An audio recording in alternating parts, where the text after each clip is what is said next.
অমুসলিম হিন্দুদের মাঝে যেমন বিবাহের কোনো সীমা নেই, বহু বিবাহ, কুলীন বিবাহ, যেটা আপনারা ইতিহাসে দেখেছেন, এরকমই ছিল ইহুদি খ্রিস্টানদের মাঝে, আজও আছে। জাহেলিয়াতের যুগও তাই ছিল। একজন লোক আল্লাহ রাসূলের দরবারে ইসলাম গ্রহণ করলো, ও আসলামাত মাহু আসারুন নিসওয়াতিন, ওর সাথে তার 10 জন স্ত্রী গ্রহণ করলো ইসলাম। তার মানে জাহেলিয়াতের যুগে বেহিসাব স্ত্রী মানুষের থাকতো। বেহিসাব স্ত্রী থাকা কি নারীর মর্যাদা রক্ষা করা হলো? তখন রাসূল সাল্লাল্লাহু আলাইহি সাল্লাম বললেন, আইনার বান, তুমি 4 জন বাছাই করে নাও, অফারেক বাকি হন না, বাকিগুলো ছেড়ে দাও। 4 জনের তুমি বেশি রাখতে পারবে না। জাহেলিয়াতের যুগে নারীদের অবস্থা সামাজিকভাবে, জাহেলিয়াতের যুগে নারীদের অবস্থা আর একটু বলি।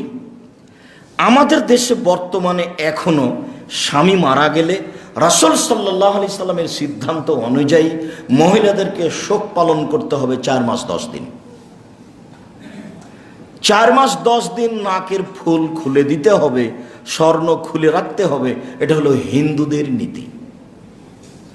নাকের ফুল খোলা যাবে না, গয়না খোলা যাবে না, যেভাবে আছে সেভাবেই থাকবে।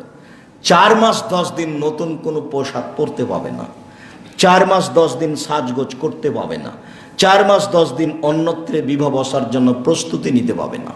এই হলো শোক পালন। 4 মাস 10 দিন জরুরি প্রয়োজন ছাড়া এখানে সেখানে যেতে পারবে না।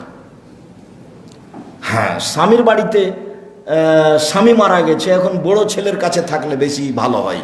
বড় ছেলে সিলেট শহরে থাকে, হ্যাঁ আসতে পারে, সেখান থেকে সে ছেলের কাছে থাকতে পারে, কিন্তু ইচ্ছা হলে এখানে যাবে সেখানে যাবে। এই শোক পালন হিসাবে তাকে 4 মাস 10 দিন নতুন কোনো পোশাক পরা হবে না, সাজগোজ করা হবে না, এবং এখানে সেখানে যেতে পাবে না।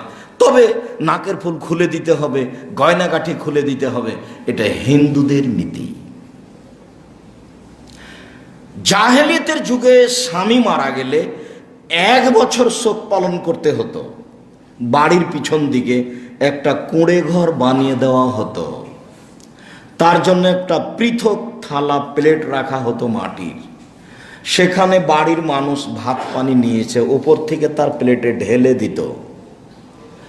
সে ময়লাযুক্ত কাপড় পরে থাকতো, পরিষ্কার কাপড় পরতে পাবে না, ময়লাযুক্ত কাপড় পরে থাকবে। 1 বছর পর সে স্বাভাবিক মানুষ হবে।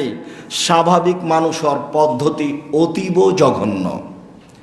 স্বাভাবিক হওয়ার পদ্ধতি আপনার সামনে আমি বিবরণ দিতে পারলাম না। যে পদ্ধতি বুখারীর হাদিসে রয়েছে, একটু শরমবোধ মনে হয়। উট বা ঘোড়ার গায়ের সাথে নিজের লজ্জাস্থানকে বিভিন্নভাবে ঘষতে হবে, মাজতে হবে, তাহলে সে পবিত্র হতে পারবে।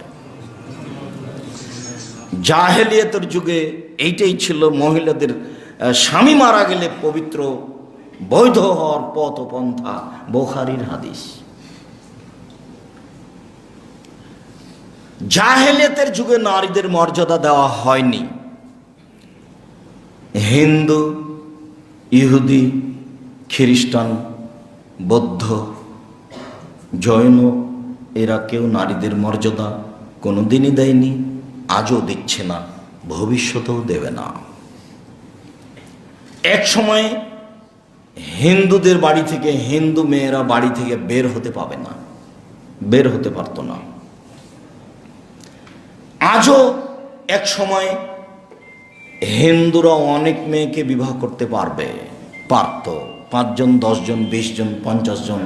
এমনও ছিল, এমনও আছে যে 1 মাসের মধ্যে স্বামীর মুখ দেখতে পেত না, পায় না। আর সতীদাহ প্রথা তো সবাই জানছে। সতীদাহর প্রথার অনেক পদ্ধতি। তার মানে মরা স্বামীর সাথে জ্বলন্ত চিতায় আগুনে কি হতে হবে? জ্বলে যেতে হবে। এটা এক সময় ছিল, বন্ধ হয়ে গেল। আজও তার একটা পদ্ধতি কিছু এলাকায় থেকে গেছে ভারতে, যে স্বামী মারা গেলে ওই মেয়েকে কোনো গাছের নিচে নিয়ে গিয়ে বলি দেওয়া হয়, একবারে টোটালে মেরে দেওয়া হয়। স্বামী মারা গেলে ওই মেয়ে দেশে পৃথিবীতে সুবিধা মতো ভোগ করবে, আর একজনের সংসার করবে, এই সুযোগ আজও ভালোভাবে নেই। যদিও রাজা রামমোহন রায়, যদিও বঙ্কিমচন্দ্র, যদিও ঈশ্বরচন্দ্র বিদ্যাসাগর অনেক চেষ্টা চালিয়েছে,